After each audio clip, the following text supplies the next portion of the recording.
जींद उपचुनाव में दिग्गजों की साख दांव पर है। सबसे बड़ा दांव कांग्रेस ने खेला है। पार्टी ने सीनियर नेता रणदीप सुरजेवाला को उम्मीदवार बनाया है। अगर रणदीप चुनाव हार जाते हैं तो सबसे ज्यादा नुकसान सिर्फ रणदीप सुरजेवाला को ही होगा, क्योंकि रणदीप राहुल गांधी की टीम में है और कहीं न कहीं उनके समर्थक सुरजेवाला को सीएम प्रोजेक्ट कर रहे हैं। वहीं सत्ताधारी पार्टी भाजपा भी किसी भी कीमत पर चुनाव हारना नहीं चाहती। भाजपा के लिए भी ये सत्ता का सेमीफाइनल माना जा रहा है। बीजेपी ने डॉक्टर कृष्ण मिड्ढा पर दांव खेला है। उधर अभी अस्तित्व में आई नई पार्टी जेजेपी ने काफी मंथन करने के बाद दिग्विजय की एंट्री राजनीति में करवाई है। दिग्विजय चौटाला जींद से चुनाव लड़ेंगे। तमाम संगठन के साथियों से मिलकर जननायक जनता पार्टी ने निर्णय लिया कि जींद के इस चुनाव को जिस तरीके से 1970 के दशक में चौधरी देवीलाल जी ने अपने जीवन का पहला उपचुनाव जींद की धरती से लड़ने का काम किया था, जननायक जनता पार्टी भी निर्णय लेती है। तमाम कोर कमेटी के सदस्य भी और पार्टी के संरक्षक डॉक्टर अजय सिंह चौटाला जी भी इस निर्णय के फेवर में है कि जींद का उपचुनाव दिग्विजय सिंह चौटाला जी को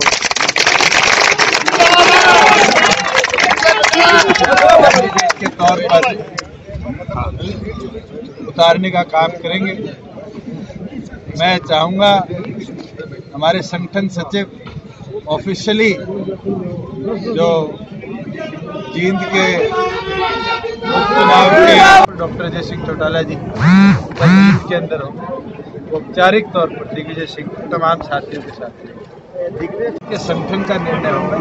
जहाँ जननायक जनता पार्टी का निर्णय है, मैं तो ये बोल सकता हूँ कि हमने नरवाना में भी कई बार धूल चटाने का काम किया है और जींद की रणभूमि अपने आप में महत्वपूर्ण है। वहीं लोकतंत्र सुरक्षा पार्टी के सुप्रीमो सांसद राजकुमार सैनी ने सबसे पहले अपना उम्मीदवार विनोद अशरी को बनाया था। इनेलो का गढ़ माने जाने वाले जींद में सबसे ज्यादा मशक्कत अभी चौटाला को करनी पड़ी थी। कई दिनों तक मंथन करने के बाद आखिरकार इनेलो पार्टी ने उम्मेद रेड्डी को उम्मीदवार घोषित किया। आपसे वोट पहले ये कहा कि हम अपनी पार्टी के किसी कार्यकर्ता को चुनाव बनाते और हमने अपने पार्टी के पुराने निष्ठावान साथियों को आज पार्टी का उम्मीदवार बनाया। बाकी जितने भी राजनीतिक दल हैं उनके पास तो कोई लोकल कैंडिडेट ही नहीं है, वो तो सारे के सारे कैंडिडेट बाहर से निकल के आए। अब लड़ाई जींद के उपचुनाव की है, जींद की पगड़ी की है। दिग्विजय चौटाला क्या जींद में पैदा हुआ? दिग्विजय भी बारी पर दिग्विजय को इसलिए इन्होंने चुनाव में उतारा है कि इनके पास अगर किसी दूसरे प्रत्याशी का नाम घोषित कर देते तो आज इनकी पार्टी जींद में टुकड़े टुकड़े हो जाती है और 100% जींद में इनकी पार्टी का बहुत बड़ा नुकसान हो। हमारी नहीं कहा मैंने ये कहा है कि कृष्ण मिड्ढा जो है वो भारतीय जनता पार्टी का प्राइमरी मेंबर भी नहीं था। वो तो हमारी पार्टी के थे, उनके फादर हमारी पार्टी से एमएलए थे। भारतीय जनता पार्टी के पास कोई उम्मीदवार नहीं था, इसलिए कृष्ण मिड्ढा को लालच दिया, उसको चेयरमैन बनाने की बात की और भी उसको कई तरह के लालच दिए गए और उसको कहा गया कि भाई तो हमारे साथ आ, हम तेरे को विधानसभा का आने वाले समय में टिकट भी देंगे। टिकट के अलावा बड़े लालच दिए गए जिसकी वजह से वो गया और इसलिए भारतीय जनता पार्टी को मजबूर होकर के उसको उम्मीदवार 100% फिट नहीं। ये मैंने आपको एक दिन पहले कही थी ना, रेडू तो जड़ों में बैठेगा, मैंने कहा ना दराटा ठाएंगे, अब उठेगा दराटा। रणदीप सिंह सुरजेवाला को कांग्रेस ने अपना प्रत्याशी उतारा है, वो भी वैसे तो विधायक थे पहले, लेकिन रणदीप सिंह सुरजेवाला जो उम्मीदवार बनकर के आया है उससे भी एक जाहिर हो जाती है साफ कि कांग्रेस के पास भी जींद में कोई उम्मीदवार नहीं था। एक सिटिंग एमएलए को उपचुनाव में उतारने का क्या तुक पड़ता है? किस लिए उतारा है कांग्रेस ने इसको? क्या कांग्रेस के पास स्थानीय कोई ऐसा नेता नहीं था जिस पे वो भरोसा करके यहाँ से उसको उम्मीदवार बना देते हैं? क्या उनके पास कोई कार्यकर्ता नहीं था? इससे साफ जाहिर हो जाता है कि कांग्रेस की जो हमने कहा कि आपस में दाढ़ जूतियों में पड़ती है, एक दूसरे की सारा दिन टांग खींचते हैं, ये उसी का नतीजा है। आज इसलिए उसको उतारना पड़ा कि किसी तरीके से ये लड़ाई लोगों के सामने जाए ना।